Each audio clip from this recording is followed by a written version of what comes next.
On the night before Christmas Eve in 1989, Terry Goodam and his girlfriend Maxine Arnold were having a quiet evening in their flat in Walthamstow. But what should have been a cozy night in turned into something terrifying. They were kidnapped and forced to drive out to Epping Forest. The next day, Maxine's mom came by their flat and found their dinner, sausages and mash, still sitting half-eaten on the table.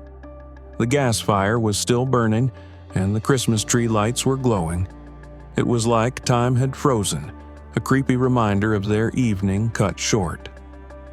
At around 3:50 a.m., a police patrol found their bodies in the undergrowth of the forest. Both had been shot in the back of the head, execution style. The post-mortem showed that Terry was likely killed first. His Mercedes was found nearby, engine still running. The murders never been solved, but there were whispers that Terry, who worked as a bar stock taker, was killed to stop him from exposing a lorry hijacking operation linked to a pub protection racket, possibly involving someone tied to the Krays. Enter David Hunt. Fast forward 3 years, and journalist Peter Wilson got a tip-off from a police contact. A well-known gangster named David Hunt might have had something to do with the murders. Hunt was born in 1961 in Canning Town, the youngest of 13 kids. He said his strict Christian upbringing taught him the value of hard work, but where his actual wealth came from is a whole other story. After leaving school at 16, Hunt became an amateur boxer. He quickly made a name for himself as a fierce fighter. But outside the ring, he was doing security for pubs and clubs, shifting stolen goods and dealing in scrap metal. Before long, he was rising fast through the criminal underworld, Operation Tiger, and a growing reputation. In 1988, police kicked off Operation Tiger, aimed at tackling top criminals in the Plastow area. They found Hunt smack in the middle of a sprawling criminal network. He was allegedly running protection rackets tied to prostitution in Soho and much more. A few arrests happened, but Hunt, somehow, walked away untouched. His name kept popping up, especially around the Goodam and Arnold murders, which journalist Peter Wilson was digging into. Wilson went to Hunt's house, and when Hunt wasn't home, he explained to his wife what he was investigating. Hunt didn't take it well. When Wilson returned, Hunt headbutted him. He was arrested, but Wilson later dropped the complaint. Trouble with the law again and again. In 1994, Hunt was arrested again, this time for allegedly causing grievous bodily harm to a man called Stuart Everett during a racing pigeon event. He was found not guilty the following year. By then, Hunt had set up a scrap metal business and opened offshore companies to dodge taxes. Investigators later found he hadn't paid tax from 1982 to 1996. He'd lied on forms to get loans and mortgages, claiming to be an employer. In the end, he forked out over £1 million in unpaid taxes, though he still insisted he was just a regular businessman. Then, in 2006, police raided his golf club in Essex and found boxes of stolen Bollinger champagne linked to a recent lorry theft. Still, Hunt kept up his image as a successful businessman, the Hunt Syndicate, and the long arm of corruption. In 2002, an investigation called Operation Tiberius looked into organized crime in North and East London. They uncovered something big: the Hunt Syndicate.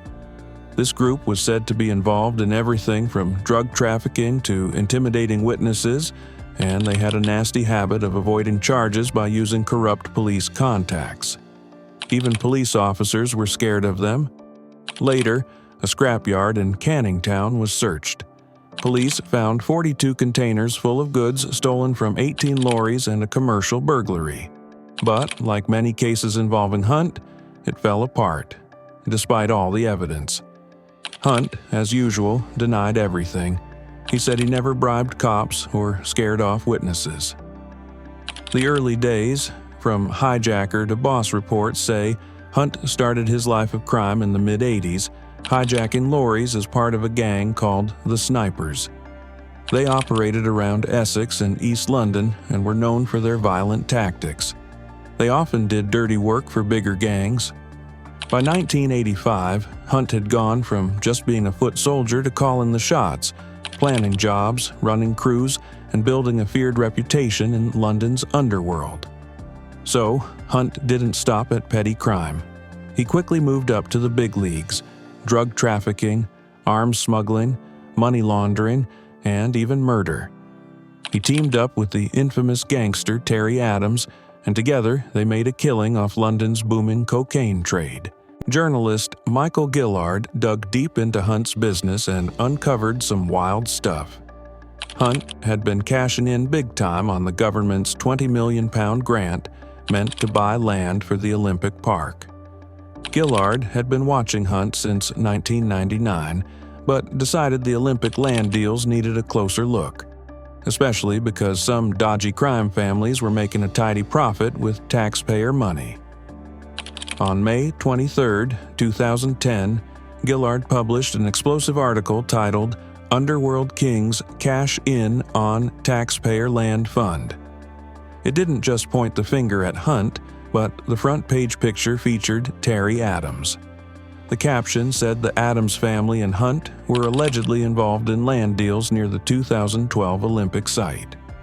The article revealed that some of Britain's most notorious crime gangs were eyeing their share of the £20 million government fund meant to regenerate the area. One crime family had already pocketed nearly £2 million, while others involved in murder, drug trafficking, and fraud were also on the list. The report also mentioned that Hunt's land dealings had sparked a nasty turf war and kicked off a huge police corruption probe. Hunt was fuming after the article dropped and sued the newspaper for libel. This wasn't the first time he'd dealt with bad press, but this case backfired and ended up doing more damage than the article itself. At that time, while the Olympic site was being redeveloped, criminals were using the opportunity to cash in big on public funds. Later, Gillard said that when he started following Hunt, the gangster looked like he was trying to go legit. Hunt had invested in a scrap metal yard in Dagenham, some convenience stores, and entertainment spots like the Epping Forest Country Club. On paper, Hunt was just a freelance scaffolder, but his mortgage applications often played loose with the truth about his income. Despite looking legit, Hunt stayed a tax ghost for years. Hunt's rise was crazy, from a football hooligan to a full-blown criminal godfather in no time. He went from running with the West Ham lads to rubbing shoulders with wealthy business types. His climb was fueled by brutal violence. A night out with Hunt usually meant a fight or two. Once, he even challenged and beat up Gary Stretch, a former British light heavyweight boxing champ, leaving him bruised. His scary reputation made people think twice before ratting him out. Hunt's so-called gangland insurance was known as the Long Feller, mainly because he was a towering 6 feet 5 inches. He was linked with some infamous criminals too, including Reggie Kray, whom he visited in prison in 2000, just before Krays' death. Hunt later said these visits were just friendly, nothing criminal, but Hunt's violent side didn't stop at pubs and clubs. In 1997, he went on a rampage and slashed a man's face from ear to chin, a 15-centimeter cut that needed life-saving surgery. The victim, Paul Kovner, was later threatened not to testify. This attack was caught on tape during Operation Blackjack, when police bugged a car showroom and recorded the incident. Apparently, Kovner had pissed off one of Hunt's associates, and Hunt's response was brutal and quick, a classic move in his violent playbook. Hunt was arrested and charged over the attack, but Kovner later withdrew his statement after being bullied into silence, so the case was dropped. Another wild episode happened in 2006 when Hunt and his crew attacked property developer Billy Allen right in a London courthouse. Allen was in a land feud with Charles Sheep Matthews, who hired Hunt by branding Allen as an informant. Hunt's plan was to flip the land to the Adams family and make a tidy profit. The courthouse attack was savage. Hunt showed up with a gang, and by the time the police got there, the walls and floors were covered in blood. When the police turned up after the brutal attack on Billy Allen, they found the walls and floors soaked in blood. But guess what? No criminal charges were ever brought against Hunt. That right there showed just how much power he had, being able to use violence out in the open without facing any consequences. It's a kind of power you'd expect from a crime boss, not some regular businessman. Fast forward to 2010, when Michael Gillard's explosive articles appeared in the Sunday Times accusing Hunt of running a huge criminal empire. Hunt wasn't happy and sued the paper for libel, but during the trial, the judge didn't buy Hunt's story. It came out that Hunt's company, GRL, was basically a front for money laundering. The company had funneled his dirty money into property, including a Soho building that ran as a clip joint, a sex shop and prostitution base, from 1995 to 2001. Hunt claimed he didn't know what was going on in the Soho property, but the judge wasn't convinced. Hunt's record of violence, intimidation, and financial trickery painted a very different picture. Not a legit businessman, but a criminal mastermind who ruled with fear. Even during the trial, Hunt kept up his old tricks, trying to mess with the process. The Sunday Times had to hire 5 professional security guards to protect their witnesses. But on day 2, the guards quit after feeling intimidated. Another security firm, PP1 Security, refused the job outright, clearly shaken by Hunt's reputation. The trial went deep into Hunt's life, covering the many police investigations tied to him. Hunt fought back, saying his name had been unfairly dragged through the mud since the late 1980s. He claimed the police made up the stories about him being violent. Hunt also tried playing the victim, saying the article shocked and hurt him. He told the court that although he'd been arrested 7 times in the 80s, he'd moved on from his brother's scrap business and was now running a successful land and property business in London, supposedly earning at least £30,000 a week by 2013. But after losing the libel case, questions about where all his wealth came from exploded. His criminal past was now out in the open. The judge described Hunt as the boss of an organized crime network involved in serious violence and fraud. The ruling confirmed Hunt used threats and intimidation to scare off witnesses and dodge the law. Despite all this, Hunt didn't appeal the verdict, a move that backfired spectacularly. His case became the first official court ruling to lay out his criminal activities, even though it was a civil case, not a criminal trial. The court heard about tons of police investigations, surveillance, and task forces going after Hunt. Agencies like the Serious Organized Crime Agency, SOCA, had been watching him for years. Yet, somehow, Hunt had only one minor conviction on his record. In the gangland world, Hunt was known as the Long Feller, thanks to his height, and he was linked to violence, intimidation, money laundering, and profiting from prostitution. One report even said he was too big for the Met Police to tackle. The judge said the Sunday Times hadn't fully proven Hunt's involvement in drug trafficking or contract killings, but the ruling was a huge win for journalist Michael Gillard. That win came at a cost for Gillard, though. After the story broke, he couldn't walk around London freely or go to public events safely. He even skipped the ceremony where he was named Journalist of the Year because of safety concerns. As for Hunt, the courtroom embarrassment wasn't the end of his troubles. In 2014, just months after losing the libel case, he made headlines again, this time for getting a £1 million loan from millionaire businessman and West Ham co-owner David Sullivan. The loan came through Sullivan's finance company, GCN 102, just 3 months after Hunt's criminal past became public knowledge. At the time, Hunt owed the Sunday Times £85,000 in legal costs. Interestingly, £55,000 of that was paid the day after the loan came through, with the remaining £30,000 following soon after. Just 10 days after getting that huge loan, Hunt used several of his properties as collateral, including a golf club in Essex and a restaurant once owned by actor Sean Connery and ex-West Ham captain Bobby Moore. Despite his shady reputation, Hunt still had no trouble getting his hands on big money.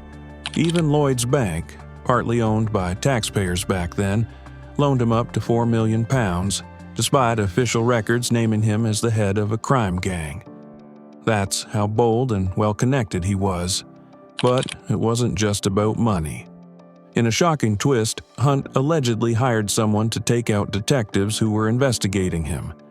When the cops reported the threat, they faced suspicion instead, and a 2-year probe based on false evidence. In 2016, those detectives ended up suing the Metropolitan Police for obstructing their work. By then, Operation Tiberius had already revealed that Hunt's gang was one of the most violent crime groups in northeast London. The report showed how Hunt and his crew stayed untouchable by bribing cops and scaring witnesses into silence. Despite all the police efforts, Hunt's power, violence, and connections kept his criminal empire out of jail for years. His gang was behind brutal attacks on rivals, drug smuggling, and running protection rackets. Much of Hunt's freedom came down to corruption inside the Metropolitan Police. The Met's corruption unit found 4 detectives working with Hunt, leaking info from investigations, tracking devices, and intelligence databases straight to the gang. Even with tons of evidence, Hunt kept dodging convictions. Over 30 investigations into his crimes were sabotaged by corrupt cops or scared-off witnesses. For 30 years, victims pulled their complaints out of fear. His only conviction? At 26 for handling a weapon, which got him a 9-month suspended sentence. In 2020, we got a rare peek into Hunt's home life when his son put up a handwritten note on the local village green. It politely asked neighbors to stop shooting their pet racing pigeons, a much gentler message than the family's violent reputation suggests. Today, Hunt lives with his wife Tina and their nearly grown-up kids in a fancy mansion he bought back in 1993. That's all for today's video. What do you think about this story? Drop your thoughts in the comments, and don't forget to like and subscribe if you want to catch our next videos.